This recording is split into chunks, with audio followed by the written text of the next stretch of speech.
Good morning, everyone. President Biden, thank you so very much for being here today in beautiful Kankakee, Illinois. I also want to thank the O'Connors for having us here at your family farm. It's great for me to be back. I know all of this planning could not have been easy and that you're already very busy around the farm, so truly thank you for hosting us for this important conversation. The war in Ukraine has global repercussions which have made food more expensive for consumers and critical supplies like fertilizer and energy inputs more expensive for farmers. I've been working very closely with my colleagues to get the bipartisan America Competes Act through to President Biden's desk, including my Supply Chain Act provision to create an Office of Supply Chain Resiliency and Crisis Response within the Department of Commerce to monitor supply chains of critical goods and materials like those that are necessary to run this farm and to plan for future supply chain disruptions. We must ensure that we're doing everything we can to protect both our consumers and suppliers from future crises like the COVID-19 pandemic, which has caused so many headaches and cost so much money for our farmers. Throughout the 2nd Congressional District, I represent over 1,200 family farms, so it's very important to me that President Biden's administration continue working to reduce costs for farmers and to increase production of food and animals we grow here. The President's decision to tap into the Bill Emerson Humanitarian Trust will allow us to provide homegrown commodities like those produced here and across Kankakee to the world's hungry and help bolster our farms along the way. Thank you again to the O'Connor family for having us, and I look forward to hearing more about your work. And with that, I'd like to introduce Secretary Vilsack. Thank you.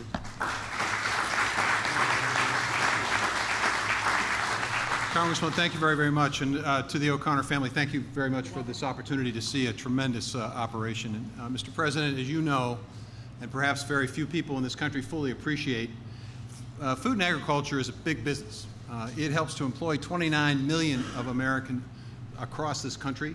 It's 7% of our gross domestic product, and it is, in fact, the vehicle through which we become a food-secure nation. So, folks, this is the reason why the President of the United States pays attention to agriculture and to food. It's why he directed me during the course of the early years and days of the administration to focus on exports, because we know Jeff and his family depend on exports. Opening up those ports and making sure that we got those empty containers filled with agricultural products in export markets. It's why he understood that to bring the cost of gas down, you also have to expand the supply, which is why it's important to support biofuels. And he instructed me to do $700 million of pandemic assistance to help that industry and $100 million to expand the infrastructure. It's why he understood and appreciated that farmers need a fair price and consumers need a fair price. And that's why it's important to expand capacity and competition, which is why we are focused on not only strengthening the Packers and Stockyards Act, but also investing in processing capacity. It's also the reason why he is concerned about the stresses that families across the country have, especially those who are struggling. It's why he instructed me to look for ways in which we could increase nutrition assistance to families in this country. But my main job here today is to introduce Jeff. You know, I've known Jeff for 20 minutes. Here's what I know about him. He is incredibly committed to the land. He understands his responsibilities as a steward of that land. He's appreciative of the importance of investing in soil health and water quality. I know that to be a fact. I know that he believes that Gina is a partner in this operation, because no farm family does it with a single farmer. It's an entire family operation. I know that he's committed to making sure that the next generation and the next generation and the next generation have that opportunity that he now enjoys. That's what I know about Jeff. He's committed to his family, he's committed to his community, and he's committed to his country, and he's extraordinarily proud of what farmers do here in this country, of feeding a food-secure nation, but also providing food all over the world. Not bad for 20 minutes. The reason I know this is because Jeff is a farmer. And when you say that Jeff is a farmer, it tells you not just who he is, but what he is. So it is my pleasure to introduce and use the very simple introduction, Jeff O'Connor, an American farmer.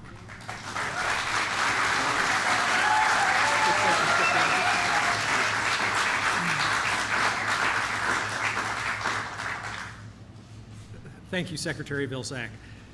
You would think with credentials that go back 20 minutes, I would have been allowed to make an introductory remark that didn't have to be scripted, but they didn't want me to do that, so I'm just going to read mine. Thank you, everyone, for being here. I cannot express enough how grateful I am that you all took time out of your schedule to do this. I'm Jeff O'Connor. My wife, Gina, and I are pleased to welcome all of you to our farm. We just had the honor of showing President Biden around our farm and talking with him about the critical role American farmers play in not just keeping grocery store shelves stocked for the American people, but also in feeding the entire world. I applaud President Biden's efforts to place a spotlight on the global food challenges created by the Ukraine conflict right now. I also applaud his eagerness to work hand in hand with farmers to make healthy, high-quality food affordable and accessible for people everywhere. About 10 years ago, Gina and I had the opportunity to travel to both the Dominican Republic and Uganda on Christian mission trips.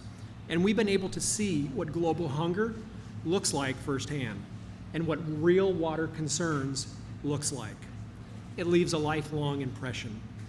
Nationwide, the farming community takes pride in the role that we can play to help in feeding the world and creating cleaner water. And we support President Biden's efforts to provide additional tools and flexibilities that will allow the American farmer to step up at a very critical time.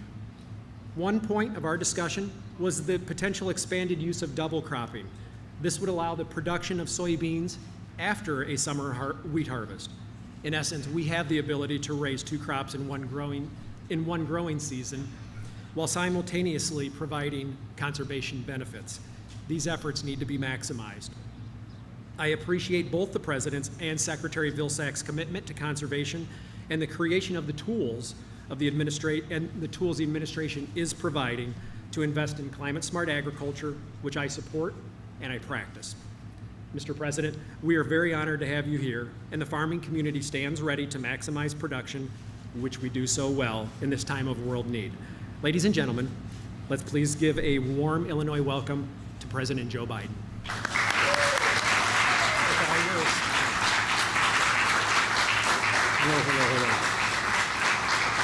This one working? There you go. Please sit down. One of the things I want to put to rest, everybody looks at me and says, have you ever been on a farm? And I remind them that what nobody knows. I come from the state of Delaware. I represented Delaware for 36 years in the United States Senate before I became vice president. Single largest industry in Delaware and the Delmarva, Delaware, Maryland, Virginia Peninsula, that peninsula that goes down, is agriculture. It's a $4 billion industry. $4 billion, that whole peninsula. And we have more chickens than there are Americans, more broilers. And so, you know, I've been very, let me put it this way. If I didn't know something about farms, I'd have been a United States Senator for 6 years, not 36 years. But every part of the country is different. Every part of the country is different. But before I go on, I want to pay a little bit of a tribute to this guy right here. I'm going to embarrass you a little bit.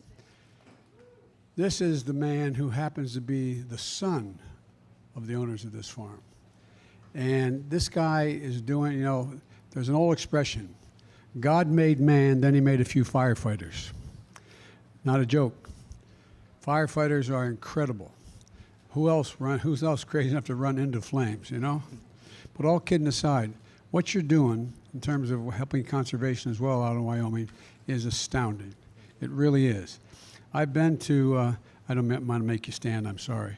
The whole point of my raising this is, and we're not going to be able to talk much about it today, but conservation is also pretty darn important, and climate is pretty important. I've been to every major fire but two this year because FEMA is working again. We show up. We don't wait. We don't have to wonder. Governors only have to call me once. And here's the deal.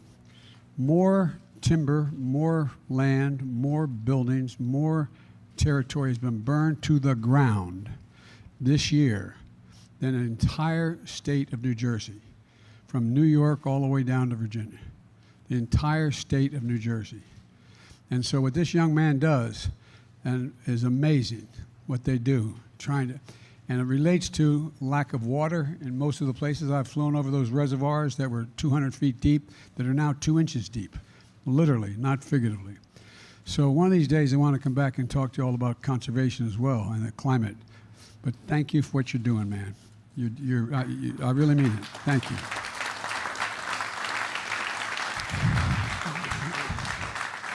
Folks, I know it's hot in here, so I'm not going to talk more than an hour and a half. Look, I want to make a few, I think, are fairly important points. First of all, I want to thank Jeff for that introduction and you, Gina, for your hospitality you've extended today. I joined Congressman Robin Kelly here, the real champion for working families and farmers, who represents this area, and I just do what she says. She sends a note to the White House, and I get it done. No, but she's a key player in infrastructure, getting high-speed internet, clean water to every person across this district. And I know we wanted to be here also was Dick Durbin and Tammy Duckworth, but they were going to come, but there's a vote today in the United States Senate, and they're unable to be here. They're two of the most genuine, reliable people I've ever worked with, and I've been doing this for a few days. And I want to thank Tom Vilsack.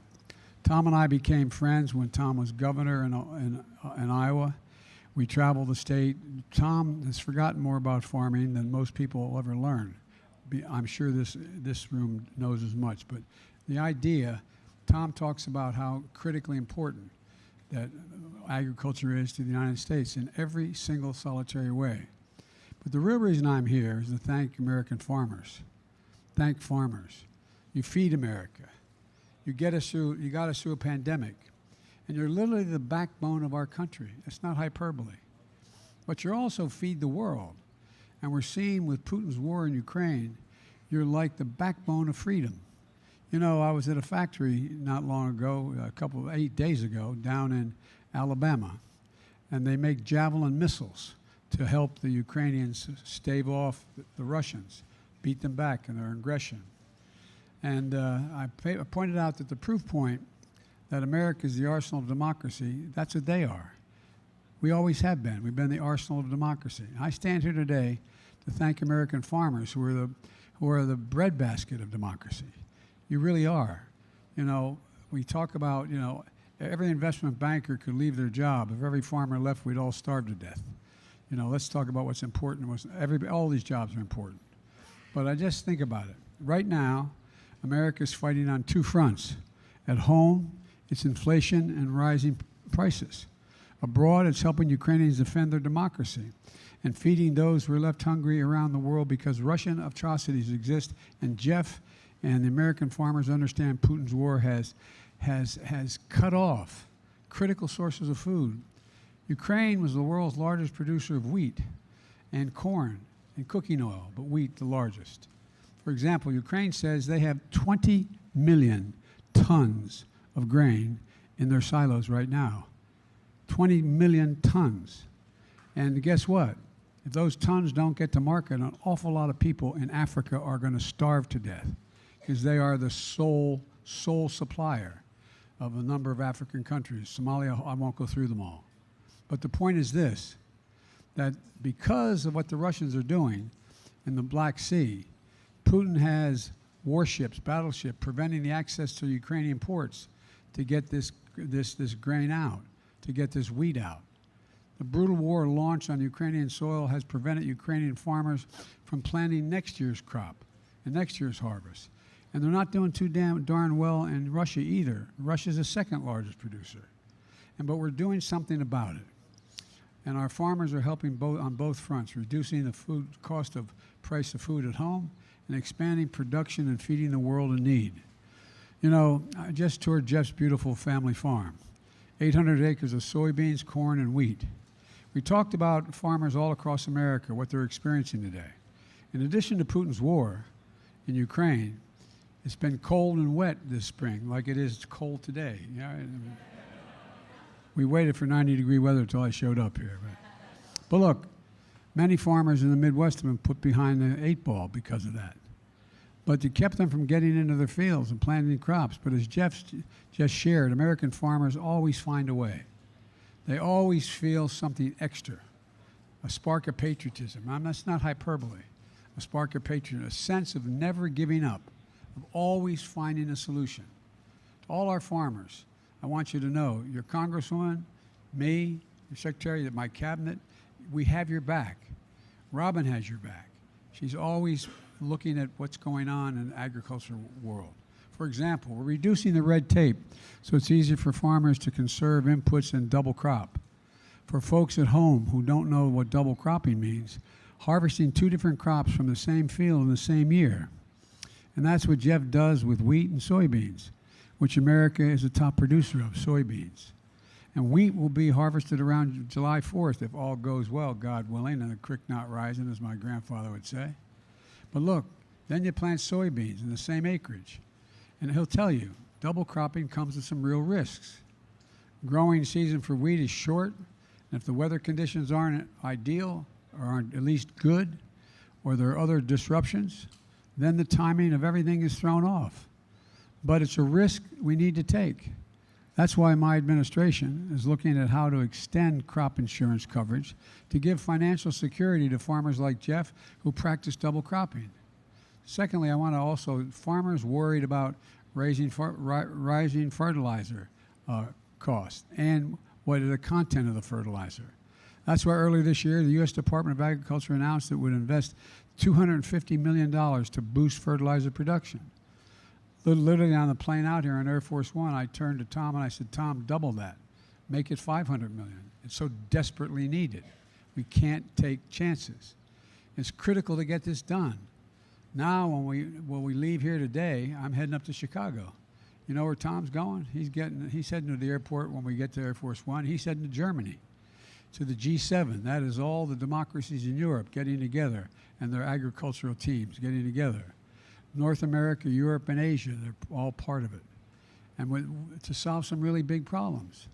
They're going to see what actions we can take to increase fertilizer supplies globally and identify how we can work together to prevent export restrictions on food and agricultural inputs and bring more global production to market, which will stabilize prices and bring more certainty for our farmers and keep people from dying of hunger. You know, this bill's in other ways as well. My administration has been working to drive down the cost to farmers, and Tom mentioned it a little bit, and prices to consumers. To reduce gas prices last month, I was in Iowa, at a biofuel processing plant, and I announced an emergency waiver to allow E15 gasoline to be sold across America during the summer. It's an extraordinary effort, but it had to be done for this summer.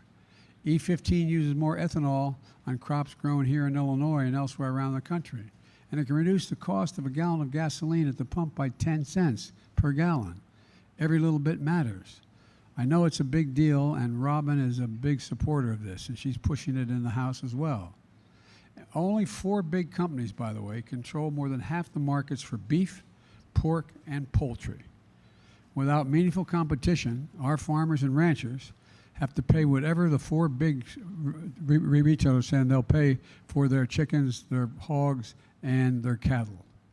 These big companies can use their position as middlemen to overcharge grocery stores and ultimately families.